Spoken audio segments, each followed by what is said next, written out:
Mazmur 46 ayat yang ke-10. Katanya, berhentilah berperang, ketahuilah, aku ini Allah, aku agung di antara bangsa-bangsa, agung di seluruh bumi. Sahabat doa yang terkasih dalam Tuhan, dalam pertemuan para pendoa syafaat, saya memberikan pesan bahwa jangan terlena dengan COVID yang turun. Dan bahkan kalau COVID sudah tidak lagi menjadi ancaman secara global, di dalam doa saya melihat bahwa akan ada gelombang lain lagi dan bisa terjadi itu di bidang yang lainnya. Kita tidak tahu apa itu, tetapi pernyataan dan seizin Tuhan COVID yang sudah membuat seluruh dunia sejenak berhenti dan terdiam, ya, dengan segala kegiatan yang ada. Mungkin kita berkata COVID sudah selesai, dunia udah kembali normal karena tidak ada COVID. Saudara, kita terus berjaga-jaga dalam doa, terus dekat sama Tuhan. Karena Tuhan sedang melatih dan anak-anak Tuhan sedang dimurnikan. Ya, kambing dan domba, ilalang dan gandum. Mungkin bukan COVID. COVID mungkin selesai. Tetapi bisa terjadi sesuatu yang karena satu hal itu dunia kembali di restart lagi. Kembali dunia berdiam semua. Apa itu? Saya tidak tahu. Tapi dalam doa saya mau berkata, jangan euforia. Jangan merasa bahwa udah bebas semua. Tapi kita harus benar-benar melihat cara Tuhan melatih kita. Nah, sahabat doa yang terkasih dalam Tuhan, di dalam Mazmur 46 ayat 10, berhentilah berperang, ketahuilah, aku ini Allah, aku agung di antara bangsa-bangsa, agung di seluruh bumi. Di saat negara-negara dalam perlombaan senjata yang ada, dengan sudah hypersonic, dengan hulu ledak nuklir, dengan kecanggihan-kecanggihan yang luar biasa, dan perlombaan-perlombaan negara di dunia untuk menjadi yang adidaya dan super power, yang khususnya saat ini kita tahu seperti Amerika dan China. Saudara, di tengah-tengah perlombaan demikian ada negara-negara yang mengalami krisis energi. Tetapi dalam kegaduhan dan keadaan demikian, waktu saya melihat Mazmur 46, saya mendapat sebuah ketenangan yang luar biasa. Tuhan berkata di ayat 10, berhentilah berperang. Aku ini yang agung di antara bangsa. Kita lihat terjemahan yang lainnya. Saudara, di VND dikatakan Allah berkata, jangan berkelahi dan ketahuilah, akulah Allah. Hanya akulah yang menaklukkan bangsa-bangsa. Hanya akulah yang menguasai dunia. Kalau Tuhan yang berkuasa dan begitu dahsyatnya atas seluruh alam semesta dan berkuasa bahkan atas bangsa-bangsa, bagaimana mungkin kita yang secara pribadi yang kecil ini Tuhan tidak berkuasa? Gak mungkin. Kalau dia berkuasa atas bangsa, saya percaya atas rumah tangga kita, dia juga berkuasa. Kalau Tuhan bisa mengendalikan planet-planet di tata surya, Tuhan juga sanggup mengendalikan akan seluruh hidup kita. Sahabat doa yang terkasih di dalam Tuhan, ketika kita melihat bagaimana bangsa yang dipilih Tuhan dari sebuah keluarga bisa begitu kuat dan bertahan melewati Holocaust, tidak lenyap dari muka bumi. Bahkan kalau bicara mau dilenyapkan, bangsa Yahudi adalah bangsa yang jadi sasaran. Tapi Tuhan berkehendak untuk menetapkan dia, dan tidak ada yang bisa menggeser dia. Inilah yang terbukti dari Mazmur 46 ayat 10. Saya mengajak kita untuk dalam kehidupan kita setiap hari, kita harus putuskan siapa yang mengendalikan hidup kita. Kita atau Tuhan. Saudara, setiap hari kita seolah-olah masuk sebuah medan pertempuran. Antara kita yang mau memegang kendali kehidupan kita, atau kita mau serahkan kepada Tuhan. Ada banyak kadang kehidupan kita yang tanpa sadar kita memegang kendali. Sebenarnya Tuhanlah yang harus memegang kendali. Kalau Tuhan yang memegang semuanya, maka tenanglah hidup kita. Kita boleh berkata besar anugerah Tuhan. Bahwa Tuhan yang berdaulat, bukan hanya dengan mulut kita menyanyikan pujian ini. Engkaulah Tuhan, Engkaulah Raja, berdaulat atas hidupku, ku berserah penuh. Aku berserah, aku berserah. Biarlah tiap pagi kita boleh diingatkan pujian ini. Tapi bukan hanya ingat, kita serahkan kendali kepada Tuhan yang memegangnya. Saudara, kalau kita mau bebas dari stres, ya. Kalau kita melihat kehidupan yang begitu menegangkan hari-hari ini, saya mau berkata bahwa mulailah dengan membiarkan Tuhan menjadi Tuhan. Kalau kita mengakui Dia Tuhan atas diri kita. Dia Tuhan atas dapur kita yang mengebul asapnya. Dia Tuhan atas mangkok nasi kita. Dia Tuhan atas anak-anak kita. Atas pasangan kita. Atas usaha kita. Kita tahu bahwa ketika Naomi dari rumah roti, Bethlehem itu rumah roti, membawa keluarganya untuk keluar ke Moab, bukan kehendak Tuhan. Dia berusaha mengendalikan. Sudah tahu Tuhan bilang harus membiarkan Tuhan yang memutuskan. Tetapi apa yang terjadi? Naomi kembali dengan tangan kosong akhirnya kepada negerinya. Itulah contoh ketika berusaha mengendalikan apa yang seharusnya Tuhan kendalikan. Kita tahu bahwa kita harus menyerahkan kendali hidup kita. Karena saudara hanya dapat mengendalikan hal-hal yang Tuhan percayakan. Kalau sudah di luar kendali kita, biarkan Tuhan yang lakukan. Mari kita lihat apa yang terjadi ketika dalam kehidupan Abraham. Abraham tidak berkuasa untuk memberi anak kepada Sarah. Termasuk Yakub tidak berkuasa memberi anak kepada Rahel. Waktu Rahel menangis dan menuntut berkata, kenapa Lea bisa punya anak? Aku gak punya. Yakub berkata, akukah Tuhan yang bisa kasih kamu anak? Saudara, kalau tahu Petrus dalam sebuah KKR yang besar di Yerusalem terjadi pertobatan. Tiba-tiba Tuhan larikan ke padang gurun. Ada seorang sida-sida dari Ethiopia yang di kereta. Dan kalau bicara KKR, Petrus lagi dipakai dengan dahsyat di kerumunan orang banyak di sebuah pusat kota. Tapi Tuhan berkata, enggak, aku mau kamu menginjili yang seorang sida-sida.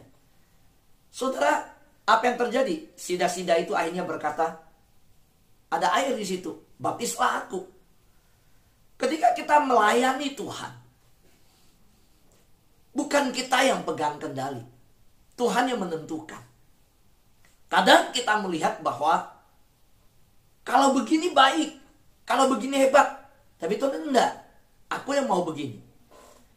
Kita sudah mendengar ya bagaimana dibahas tentang malaikat Tuhan yang berbicara kepada Cornelius, suruh utusan orang kepada Petrus. Saudara, kalau untuk mempertobatkan Kornelius, kenapa nggak pakai malaikat saja? Tuhan punya tatanannya, Tuhan punya cara. Demikian hari ini kita perlu terus minta Tuhan evaluasi hidup kita. Selama ini jangan-jangan kita stres, kita depres, kita mengalami tekanan, kita begitu sulit dalam banyak hal. Karena kita mau pegang kendali semuanya. Tapi kalau kita menyerahkan kepada Tuhan, kita bisa punya kepekaan.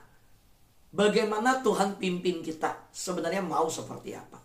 Saya sudah memberikan contoh Abraham. Saya memberi contoh tentang Yakub. Saya memberi contoh untuk kita Petrus. Saya memberi contoh untuk kita Kornelius. Kita melihat Tuhan yang bahkan mengatur sebuah pertemuan. So percaya tidak Tuhan bisa atur sebuah pertemuan? Namanya divine appointment. Bagaimana saya bisa bertemu dengan pemain musik untuk Jumat malam? Ketika keinginan hati saya mau setiap malam ada pujian. Saya tidak tahu mau siapa. Tapi Tuhan bisa pertemukan orang yang komitmen, orang yang mau, orang yang punya tekad, dan juga nekat. Pak Alven itu cukup nekat juga. Setiap malam habis operasi dia ada duduk layanin kita lagi. Nah itu yang terjadi. Sahabat doa yang terkasih dalam Tuhan, kalau berbicara tentang kehidupan kita, saya percaya bahwa kita harus berdoa dan berkata, Tuhan, saya lepaskan kendali. Karena hanya Tuhan yang dapat mengendalikan hal-hal yang di luar kendali dalam hidup saya. Saudara tidak dapat mengontrol pasangan saudara. Saya berkata, kita nggak bisa ngontrol. Orang ngontrol handphone anak kita aja nggak bisa. Saudara ngontrol handphone pasangan saudara nggak bisa. Papi jangan kasih password ya. Mami bisa lihat kapan aja. Suami bilang nggak mau. Saya nggak mau. Nah, kita bisa ribut di situ nggak habis-habisnya. Kita pencet 3, 2, 1, 0 kok nggak kebuka locknya. Sudah kita buka 27, 6, 1, 1 nggak buka locknya. Kita nggak bisa kendalikan akan pekerjaan kita. Kenapa kita sukses dan berhasil hari ini? Karena Tuhan yang memberkati, Tuhan yang menyertai. Yusuf sukses bukan karena dia bisa mengeluarkan diri dari penjara. Orang, apa yang terjadi? Orang yang dia titip pesan, yang dia terjemahkan mimpinya, lupa sama dirinya Yusuf. Dia pikir dia sudah nolong orang, dia udah bisa ditolong. Enggak, lupa. Sampai waktunya Tuhan mulai kasih sebuah mimpi kepada Firaun dan menggelisahkan Firaun. Jadi waktu itu di tangan Tuhan. Oke, kalau kita lihat alam semesta bagaimana Tuhan memegang kendali semua, harusnya membuat kita itu nyaman. Dan kita berkata, nyamanlah jiwaku, nyamanlah, nyamanlah jiwaku. So di tengah gelombang dan badai yang terjadi, kita tahu Tuhan memegang kendali semua. Tanggal 29 Oktober, katanya 29 ini, 28 ini Jakarta akan ekstrim cuacanya. BMKG memberi peringatan. Saya baca, saya lihat. Saya tahu yang paling pertama terlintas apa? Yang paling terlintas pertama adalah sampaikan ke sahabat doa, Tuhan pegang kendali. Sahabat-sahabat doa dimanapun berada, bukan hanya Jakarta. Di dalam bulan ber ini, kita nggak tahu bagaimana cuaca yang ada. Tapi percaya, Tuhan memegang kendali. Orang Israel aja Tuhan bilang, Elia ngomong 3,5 tahun nggak turun hujan. Saya nggak akan turunkan. Nggak turun tuh hujan. Tuhan bilang kasih tahu, aku akan turunkan hujan. Turun itu hujan. Yang katakan amin. Lambaikan tangan. Yang di YouTube ketik kata amin. Amin. Tuhan pegang kendali.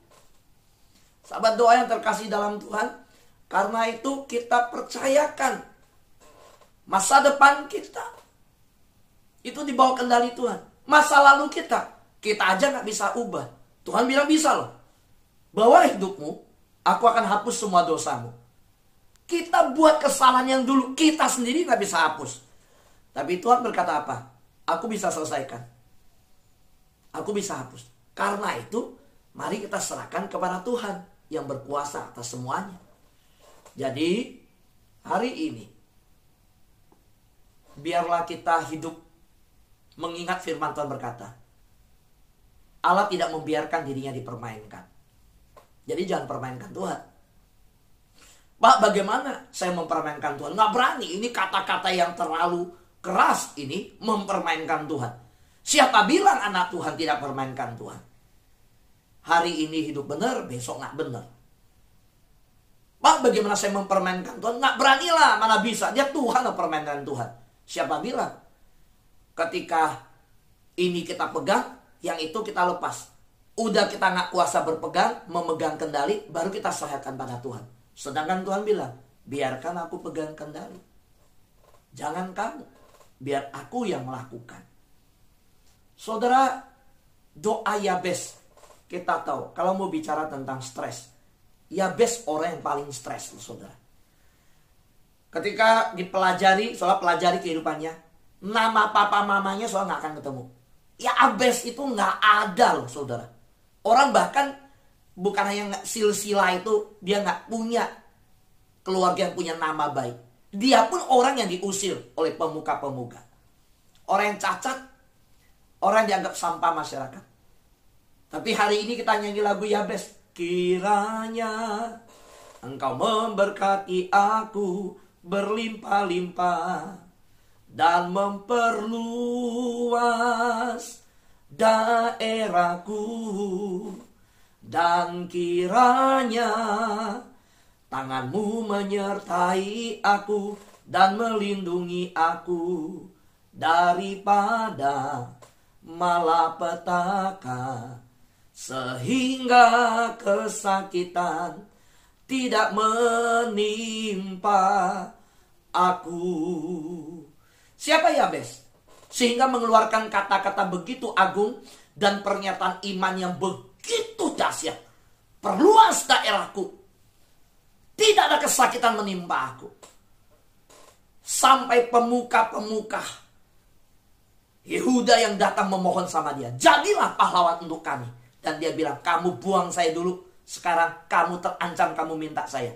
Oke, kalau saya menangkan peperangan ini, apa janjimu? Saudara, Tuhan bisa mengubah masa lalu seorang pelacur yang bernama Rahab. Kalau tidak pernah ada pengintai yang datang, dia mau sembunyikan apa? Gak ada kebaikan yang bisa dia buat. Tetapi Tuhan perhadapkan ke dia, kamu mau pegang kendali atau aku pegang kendali? Dan Rahab berkata, silakan engkau bersembunyi, aku akan hadapi. Dia pertaruhkan nyawa. Dan dia serahkan, Tuhan yang memegang sejarah untuk Yeriko. Dia tahu tangan Tuhan yang akan meruntuhkan dan memegang. Itu hebatnya. Saudara yang terkasih dalam Tuhan, kalau kita melihat kehidupan kita dengan sungguh-sungguh, kadang kita tak sadar mempermainkan Tuhan. Jadi hari ini, yuk, saudara jangan bertentangan dengan Tuhan. Ikutin apa maunya Tuhan. Pak Fu, gimana caranya? Saudara harus tertanam di hadirat Tuhan. Pagi ini dalam doa, saya terus diingatkan, tertanam di hadirat Tuhan. Lebih banyak masuk hadirat Tuhan. Saudara kalau tidak tertanam di hadirat Tuhan, saudara terus bertentangan dengan Tuhan, saudara akan stres dan lelah. Sedangkan Tuhan bilang, Tuhan sudah bilang, mari kepadaku yang letih lesu dan beban berat, aku memberi kelegaan kepadamu. Ini undangan Tuhan. Dan Tuhan sudah tahu. Kalau Tuhan mengatakan mari kepadaku letih lesu, Tuhan tahu di luar sana banyak yang letih dan lesu. Dan Tuhan punya solusinya. Tuhan punya obatnya. Kenapa letih lesu? Karena ada jarak dengan Tuhan. Karena jauh sama Tuhan. Karena gak datang sama Tuhan. Karena itu Tuhan bilang, mari kepadaku. Yang letih lesu itu karena gak datang kepada Tuhan. Lagi di sana. Sahabat doa, ada banyak yang lagi di sana. Di luar sana. Mari ajak mereka. Mari bilang yuk doa sama-sama. Mari yuk cari Tuhan sama-sama. Mari tertanam di hadirat Tuhan sama-sama. Kalau ada teman, ada keluarga, ada sahabat bilang, waduh saya stres dengan cicilan bulan ini. Masa takut? Saya percaya kok. Doa itu berkuasa. Kita punya Tuhan yang besar dan dahsyat. Bukan kita yang janji. Ingat saudara, kita hanya mendoakan. Soal jawaban doa itu urusan Tuhan. Tapi kita tidak boleh takut memperkatakan janji Tuhan. Yang kehilangan suami, katakan dengan yakin. Doakan. Apa yang mau? Saya mau suami saya pulang. Dalam nama Yesus, doakan. Tuhan bisa pulangkan kembali. Sahabat doa yang terkasih dalam Tuhan. Karena itu, saya mau sampaikan, ketahui dan akuilah. Bukan hanya tahu ya, lalu akui. Dan tidak hanya berhenti diakui, serahkan. Ketahuilah, akuilah, serahkanlah kendali hidup kita. Itu langkah menuju ketenangan. Kalau kita lihat laut lepas, kan ada kaptennya, ada nahkodanya. Sudahlah, kalau ada gelombang nggak usah. Saya percaya kita semua mau nggak mau jalanin kok. Saudara naik pesawat, ada goncangan di pesawat. Saudara disuruh apa? Lepaskan sabuk Bapak Ibu yang terkasih, ya, atau penumpang Garuda semua. Cuaca di depan kurang baik. Lepaskan sabuk pengaman. Silakan datang ke kopilot dan pilot. Boleh tanya keadaannya dan bagaimana goncangannya. Apa begitu pengumumannya? Enggak, saudara. Orang udah tahu di depan buruk disuruh kencangkan sabuk pengaman. Loh, saya nggak tahu apa-apa dong. Terus saya terikat dong. Kalau ada apa-apa saya gimana lari? Saya gimana menyelamatkan diri? Nggak mau ah. Ya nggak bisa. Aturannya jelas di pesawat. Kencangkan sabuk pengaman justru. Suruh pakai justru. Betul nggak Bapak Ibu? Iya. Nah kalau ikut Tuhan sama. Tuhan udah lihat di depan. Weh goncangan. Tuhan bilang kencangkan sabuk pengaman. Kencangkan. Diamkan diri. Artinya apa? Duduk di kursi doamu. Cari Tuhan. Tanam dirimu di hadirat Tuhan. Tuhan akan bawa kita melalui goncangan itu. Sahabat doa yang terkasih di dalam Tuhan. Kalau kita melihat lebih lanjut tuntunan Tuhan untuk kita hari ini. Selain itu langkah ketenangan. Saya ingin ajak kita merespon dengan tepat. Biasanya ada dua mode respon. Situasi kalau di luar kendali. Dan orang mulai stres. Satu, ketika dia lihat situasi makin tidak terkendali, dia semakin coba mengendalikan. Tapi tipe yang kedua, datang kepada Tuhan, menyerahkan sama Tuhan, dan minta belas kasihan Tuhan. Apa yang saudara perlukan? Yang kita perlu lakukan respon adalah seperti Yosafat. Ketika ada 3 negara menyerang, dia menyerahkan kendali. Dia hanya datang ke hadirat Tuhan. Dia memuji Tuhan. Hari ini sama. Saudara, Tuhan bisa nolong kita tanpa kita tahu loh. Masa sih Pak Fu? Benar ya Pak Pendeta? Saudara gak usah tahu. So jalanin aja hidup. Yang penting dekat aja sama Tuhan. Tuhan bisa bereskan. Gak percaya? Yang penting ada Yesus. Yang penting undang Yesus. Kalau gak ada Yesus susah. Masih ingat gak mujizat pertama?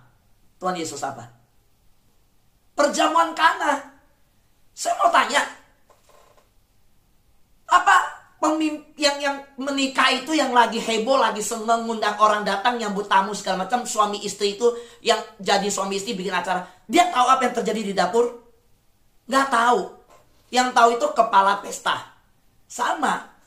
Ya, kita lihat nih kayak hari ini orang menikah di atas pelaminan. Wedding organizer yang tahu. Event organizer yang tahu. Apa yang terjadi di depan? Apa yang terjadi di dapur? Apa yang terjadi? Emang dia tahu? Nggak tahu. Nah yang menikah di Kana ini nggak tahu. Tapi dia undang Tuhan Yesus. Ada Tuhan Yesus hadir. Tuhan Yesus tahu yang di dapur terjadi. Anggurnya habis. Dan tidak perlu dia minta. Nggak perlu dia tahu. Mujizat terjadi. Dia nggak tahu. Bahkan pemimpin kepala pesta aja bilang, ini kita sediakan yang bagus. Ini dari mana asalnya? Saudara, kalau kita undang Yesus hadir dalam hidup kita, nggak perlu kita tahu. Yesus akan bekerja dengan caranya. Kita jalanin. Pagi bangun nyembah Tuhan, siapin mesbah, doa sama Tuhan, malam worship sama Tuhan. Saudara lihat, yang di sahabat doa, saya mau sampaikan, Saya sudah doa berkat buat banyak anak Tuhan yang di Sahabat Doa. Sukses inilah, diberkati ini, disertai ini, usaha ini. Bukan. Saya lihat banyak. Sebenarnya saya nggak mau hitung, itu urusan Tuhan. Tapi ketika saya siapkan firman Tuhan ini, saya baru sadar, oh iya ya, dahsyat sekali loh. Tapi saya nggak tahu saudara sadar apa enggak. Maka ketika saya siapkan firman Tuhan ini, Tuhan bilang, jangan lupa bersaksi sama Tuhan. Saudara sudah alami kemuliaan Tuhan dinyatakan, saudara harus bersaksi. Bukan buat manusia, tapi untuk Tuhan. Karena saudara sudah alami. Saudara lihat, saya percaya banyak anak Tuhan sudah ngalamin dalam perjalanannya. Amin saudara? Iya. Nah, mari hari ini kita melihat bagaimana Tuhan ingin kita hidup itu nyaman, tenang, damai sejahtera ku berikan kepadamu. Tapi ingat pujian hari ini, tadi Pak Panji ajak kita nyanyikan. Ya, Tuhan memegang pimpinan. Ya, Tuhan memegang kendali semuanya. Sahabat doa yang terkasih dalam Tuhan. Karena itu saya ajak kita, yuk. Saya sebut doa Bapa kami itu doa penyerahan diri. Doa ketenangan itu. Ya, jadi saya coba masukkan ya untuk kita baca sama-sama. Sama-sama saya baca ya. Kita mau tutup 1, 2, 3. Karena itu berdoalah demikian. Yuk kita naikkan doa Bapa kami. Bapa kami yang di surga, dikuduskanlah namamu. Datanglah kerajaanmu. Jadilah kehendakmu di bumi seperti di surga. Berikanlah kami pada hari ini makanan kami yang secukupnya. Dan ampunilah kami akan kesalahan kami. Seperti kami juga mengampuni orang yang bersalah kepada kami. Dan janganlah membawa kami ke dalam pencobaan. Tetapi lepaskanlah kami daripada yang jahat. Karena engkaulah yang mempunyai kerajaan dan kuasa dan kemuliaan sampai selama-lamanya. Mari yang percaya katakan sama-sama. Amin. Amin. Saudara, doa Bapa kami. Nah, kalau udah doa Bapa kami, gak bisa benci sama orang lagi ya. Biar dong, kan doa Bapa kami bilang, ampunilah kami seperti kami juga tidak mengampuni orang lain. Ya gak diampuni saudara. Bapa kami yang di surga, ampunilah kami seperti kami sudah mengampuni. Seperti saya sudah mengampuni semua saudara saya. Kecuali suami saya. Tunggu dulu Tuhan. Ya gak bisa. Saudara, kita doa Bapa kami, kita melakukannya, tunduk dan taat. Saudara, ketika menaikkan doa ini, itu membawa ketenangan, itu membawa sejahtera damai yang luar biasa. Amin.